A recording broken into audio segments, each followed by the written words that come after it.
আজকে আবার আমি চলে এসেছি আপনাদের কাছে একটা নতুন ভিডিওর আপডেট নিয়ে। আজকের ভিডিওটা থাকবে কাদের জন্য, কারা কারা এই ভিডিওটা দেখে এরকম ধরনের লুক করতে চাইছেন। স্ট্রেটনিং স্মুথনিং ছাড়া আমি নতুন কি করতে গেলে আমার হেয়ারে ভালো হবে। তো পুরোপুরি না দেখলে আপনারা কেউ বুঝতে পারবেন না বা জানতে পারবেন না। তার জন্য আমি আপনাদের বলবো যে ভিডিওটা পুরোপুরি শুরু থেকে স্টার্ট শেষ অবধি আপনারা ভিডিওটা দেখুন। আজকের ভিডিওটা করবো আমি ন্যানোপ্লাস্টিয়া।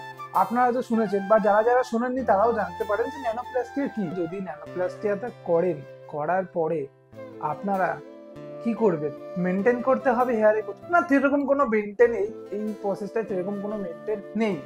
কারণ কি, ন্যানোপ্লাস্টিয়াতে সেম ডে ওয়াশ হয়, যেটা স্মুথনিং বা স্ট্রেটনিং করার পরে 3 দিন পরে 3 দিন আপনারা মেনটেন করতে হয়। কানের পেছনে হেয়ার নেওয়া যায় না, হেয়ার বাঁধতে পারবেন না, ওয়াশ করতে পারবেন না, সেরকম ধরনের প্রবলেম কিন্তু এটাতে কিচ্ছু নেই। এটাতে আপনার সেম ডে ওয়াশ, যেদিন আপনি করবেন সেদিনই হেয়ারটা ওয়াশ করতে হবে, same day result.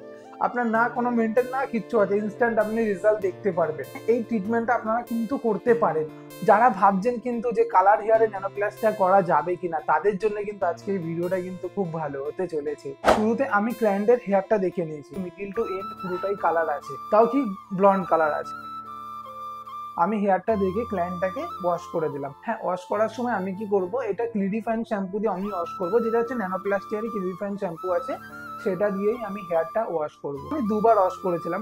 First hair wash করার পরে আমি 5 মিনিট রাখলাম, দেন আমি আবার শ্যাম্পু করলাম। শ্যাম্পু করার পরে আমি আবার 5 মিনিট রেখে ক্লায়েন্টটাকে সিটে নিয়ে এলাম। ফুটের দিকে আমি 70% ড্রাই করেছি, আর লেন্থের দিকে আমি 50% ড্রাই করেছি।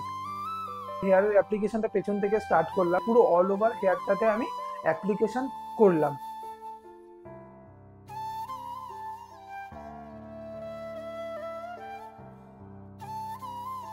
অ্যাপ্লিকেশন করার পরে র্যাপ করে রাখবো 40 থেকে 45 মিনিট মতন র্যাপ করে রেখেছি। টাইম হয়ে যাওয়ার পর ফুল হিটে ব্লো ড্রাই করেছি। ব্লো ড্রাই হয়ে যাওয়ার পরে পাতলা সেকশন করে আয়রনিং করব। আয়রনিং পুরোপুরি হয়ে যাওয়ার পরে একবার শ্যাম্পু করেছি, করার পরে আমি মাস্ক ইউজ করেছি।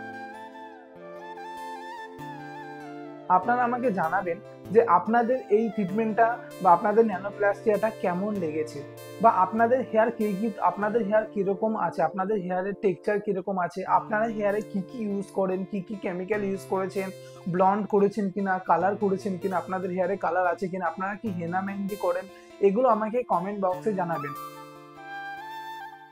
ভিডিওটা যদি ভালো লেগে থাকে লাইক কমেন্ট সাবস্ক্রাইব করতে ভুলবেন না।